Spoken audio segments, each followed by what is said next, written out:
अस्सलामुअलैकुम जी, welcome back to my channel. तो कैसे हैं आप सब? I hope you are all doing well. तो जी आज की इस वीडियो में मैं आपको बनाना सिखाऊंगी वाइटनिंग कैप्सूल्स को यूज़ करते हुए DIY day and night cream. So first of all video start करने से पहले मैं आपको डाउट क्लियर कर देना चाहती हूँ कि डे एंड नाइट क्रीम में जो हम इंग्रेडिएंट्स यूज़ करेंगे वो ऑलमोस्ट सेम होंगे। जस्ट एक से दो जो इंग्रेडिएंट है वो चेंज होंगे। सो घबराना नहीं है कि हमें जो है ना नाइट क्रीम के लिए अलग से इंग्रेडिएंट लेने पड़ेंगे और डे क्रीम के लिए अलग से। ऐसा बिल्कुल नहीं है। कम बजट में दोनों day and night creams ready हो जाएंगी।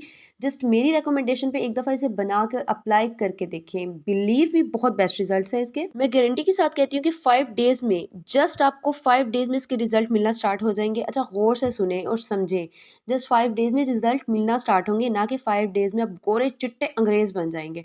आहिस्ता आहिस्ता रिजल्ट्स मिलेंगे। जाहिर है ये कोई आपकी मरकरी बेस या स्टीरॉइड्स फाइजा ब्यूटी क्रीम या फिर गोल्डन पल नहीं है जो 3 दिन गोरा चिट्टा करने का दावा करूंगी। बट इतना ज़रूर कहूंगी कि इसके रेगुलर इस्तेमाल से आपकी स्किन काफ़ी शाइनी, ग्लोई और नीट एंड क्लीन हो जाएगी। इसके साथ साथ जो आप फार्मूला क्रीम से स्किन डैमेज हो जाती है उसको भी हेल्दी और रिपेयर करेगी। चलिए जी मैं आपको कुछ दिखाती हूँ। मेरे पास पड़ी थी ओल्ड बास्केट जिसकी पिक्चर मैं स्क्रीन पे शो कर दूंगी। बैठे बैठे मेरे दिमाग में खुराफात आई और इसमें मैं बनाना स्टार्ट कर दिया।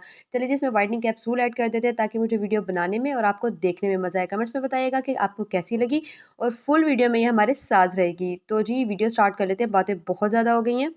सो फर्स्ट ऑफ ऑल हम बनाएंगे डे क्रीम। तो देख लेते हैं इसे कैसे बनानी है। आपने लेना है कोई खाली कंटेनर जो कि नीट एंड क्लीन होना चाहिए और इसमें ऐड करेंगे हम इस रेमेडी का मेन इंग्रेडिएंट जो कि है व्हाइटनिंग कैप्सूल। 2 अदद हम व्हाइटनिंग कैप्सूल ऐड करेंगे इसमें। आप इस क्रीम को जस्ट अच्छा गौर से सुने, बाद में कमेंट्स में पूछते हैं कि कितने दिन तक स्टोर कर सकते हैं। तो जस्ट 5 डेज तक, अगेन सुन लें, जस्ट 5 डेज तक आपने इसे स्टोर करना है, उससे ज्यादा नहीं। इसलिए मैं आपको बना के भी उतनी ही दिखा रही हूँ जो मेरी 5 डेज तक इजीली चल जाती है।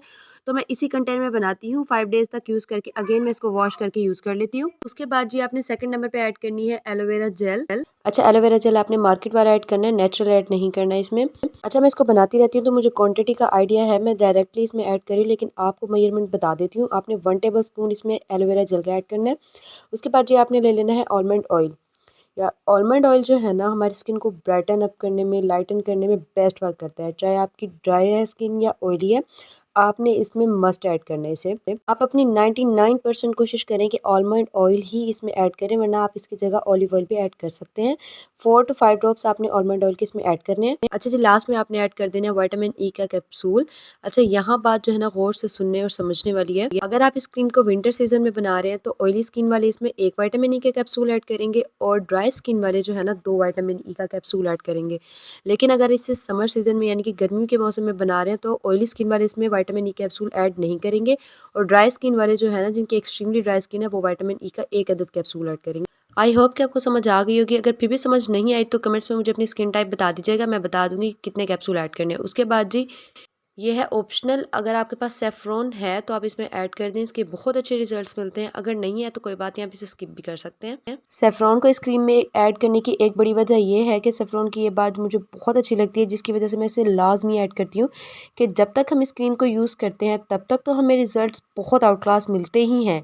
लेकिन जैसे ही हम इसे छोड़ देते हैं, जैसे कि मतलब कि अगर कोई इंग्रेडिएंट कभी नहीं है या 1 से 2 वीक हम इसे नहीं बना सके किसी भी वजह से, तो हम इसे छोड़ देते हैं। तो छोड़ने के बाद जो इसके रिजल्ट्स मिलते हैं ना, जो ग्लो आता है चेहरे पे, मत पूछें, कमाल बेमिसाल, मतलब कि मैं बयान नहीं कर सकती, इतने आउट क्लास इसके रिजल्ट मिलते हैं। कि ऑप्शनल है, अगर आपके पास अवेलेबल है तो आप ऐड कर दें, वरना नहीं है तो कोई मसला नहीं है, तब भी आपको क्रीम के अच्छे ही रिजल्ट्स मिलने हैं। अच्छा अब आप ना इस क्रीम को 1 से 2 घंटे के लिए रेस्ट दे दें ताकि ना जो सेफ्रॉन है वो अपना कलर छोड़ दे। तब मैं बता देती हूँ कि इसको यूज़ कैसे कैसे करना है और कौन कौन सी स्किन टाइप वाले किस तरह इसको यूज़ कर सकते हैं। तो जैसे आप सुबह उठते हैं तो उठते ही फेस वॉश करने के बाद, अपनी स्किन केयर करने के बाद इसे आपने डॉट डॉट करके फेस पे अप्लाई करना है। ज़्यादा क्वांटिटी अप्लाई नहीं करनी, बस नॉर्मल सी क्वांटिटी अप्लाई करनी है। ऑल स्किन टाइप वाले यूज़ कर सकते हैं, dry, oily, acne prone skin वाले भी। एक बात का ख्याल रखना है कि बना के बस 5 दिन तक स्टोर करनी है, इससे ज़्यादा नहीं करनी। चलिए जी अब देख लेते हैं कि नाइट क्रीम कैसे रेडी करनी है। इसे एक साइड पे कर देते हैं। अब जी हम एक खाली कंटेनर ले लेंगे जिसमें अपनी नाइट क्रीम रेडी करेंगे। उस और जो सबसे पहला इंग्रेडिएंट इसमें ऐड करेंगे वो है फेयर लवली क्रीम। अच्छा नाइट क्रीम बनाने के लिए आपको एक टिप देती हूँ कि आप जो फेयर लवली का सबसे छोटा साशे होता है ना 10 से 20 रुपीज़ वाला, आप वो यूज़ किया करें। इससे ना क्वांटिटी का आइडिया सही हो जाता है, ये आपकी 5 दिन इजीली चल जाती है। अगर आपके पास फेयर लवली क्रीम अवेलेबल नहीं है तो आप इसकी जगह तिब्बत स्नो भी यूज़ कर सकते हैं, उससे भी अच्छे रिजल्ट्स मिलते हैं। बट पर्सनली मुझे फेस के लिए तिब्बत अच्छी नहीं लगती, हर किसी की अपनी चॉइस होती है। अगर आपको सूट करती है, अच्छी लगती है तो आप इसकी जगह वो भी ऐड कर सकते हैं। हैंड फीट पर फिर भी लगा लेती हूँ इनफैक्ट मैंने तिब्बत स्नो क्रीम से ना हैंड फीट के लिए क्रीम बनाना सिखाई है। अगर आप देखना चाहते हैं तो डिस्क्रिप्शन में लिंक ऐड कर दूँगी, जाके देख सकते हैं। बहुत अच्छी वीडियो है, आपकी काफ़ी हेल्प हो जाएगी। चलिए यहाँ हम 1 साशे ऐड कर रहे हैं फेयर लवली क्रीम का। अगर आपके पास साशे वाली नहीं है, ट्यूब या जार वाली है, तो आप 1 चम्मच फेयर लवली क्रीम का ले लें। फ्रेंड्स, आप ना व्हाइटनिंग कैप्सूल का एक पूरा जार ले लें, क्योंकि नेक्स्ट जो वीडियोस आने वाली है मैं व्हाइटनिंग कैप्सूल के यूजेस पर बनाऊंगी कि हम व्हाइटनिंग कैप्सूल को कैसे और किस चीज़ में ऐड करके यूज़ कर सकते हैं। तो एक्टिव रहिएगा, क्योंकि आने वाली वीडियोस भी आपके लिए बहुत ज़्यादा यूजफुल होने वाली है। उनको भी मस्ट वॉच कीजिएगा। और ये वीडियो अगर आपको पसंद आ रही है तो वीडियो को जल्दी से लाइक कर दें और साथ के साथ चैनल को भी सब्सक्राइब कर दें और वीडियो को अपने प्यारों के साथ भी शेयर कर दें। चलिए जी, उसके बाद ये हमारा मेन इंग्रेडिएंट जो कि है व्हाइटनिंग कैप्सूल, आपने इसमें भी 2 अदद व्हाइटनिंग कैप्सूल ऐड करने हैं। और हाँ, इसमें ऐसा कोई सीन नहीं है कि आप कहें कि हम 10 दिन के लिए इकट्ठा बना के रख देते हैं तो क्वांटिटी डबल कर ले, जी नहीं। ये 5 दिन ही यूज़ होती है, उसके बाद इसमें स्मेल होना स्टार्ट हो जाती है, फंगस लगना स्टार्ट हो जाती है, तो क्रीम बिल्कुल ख़राब हो जाती है। आप इस क्रीम को 5 दिन से ज़्यादा इस्तेमाल करेंगे और उससे मिलने वाले रिजल्ट्स के ज़िम्मेदार आप खुद होंगे। मुझे ब्लेम नहीं करना कि हमारे फेस पे एक्ने होना स्टार्ट हो गई है, फेस रेड हो गया है या कोई भी इशू है, मलाज़मा हो गया फेस पर कुछ भी, तो उसके लिए आपने मुझे ब्लेम नहीं करना। जस्ट 5 डेज़ आपने इसे स्टोर करना है। उसके बाद जी आपने इसमें ऐड कर देना है एलोवेरा जेल, अगर आपकी स्किन ऑयली है। और अगर आपकी स्किन ड्राई है तो आपने इसमें ग्लिसरीन ऐड करना है। मेरी स्किन ऑयली है बट फिर भी मैं इसमें ग्लिसरीन ऐड करती हूँ, क्योंकि हम रात को लगा के ना सो जाते हैं इसको।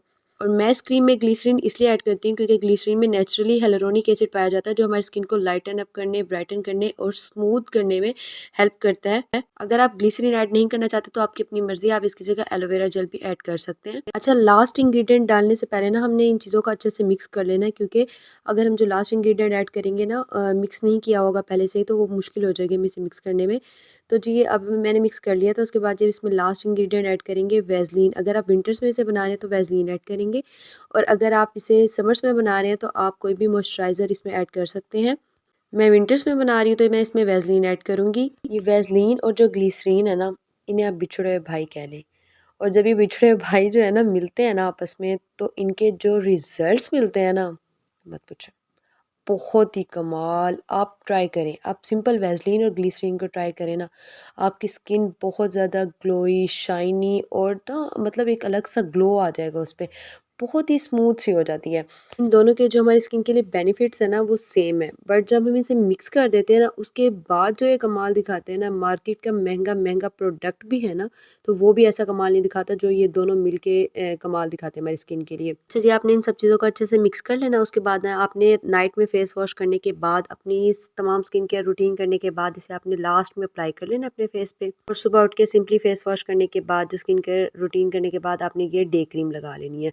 तो आप ये 1 वीक ट्राई करें, उसके बाद आप रिजल्ट शेयर करें कमेंट्स बॉक्स में आके, और दूसरों की भी हेल्प करें कि कितने अमेजिंग रिजल्ट्स मिलते हैं इस क्रीम के। तो जी आज की हमारी वीडियो थी यहीं तक। चैनल को सब्सक्राइब करना मत भूलिएगा और वीडियो को लाइक कर दीजिएगा। फिर मिलते हैं अगली वीडियो में। अभी के लिए अल्लाह हाफ़िज़।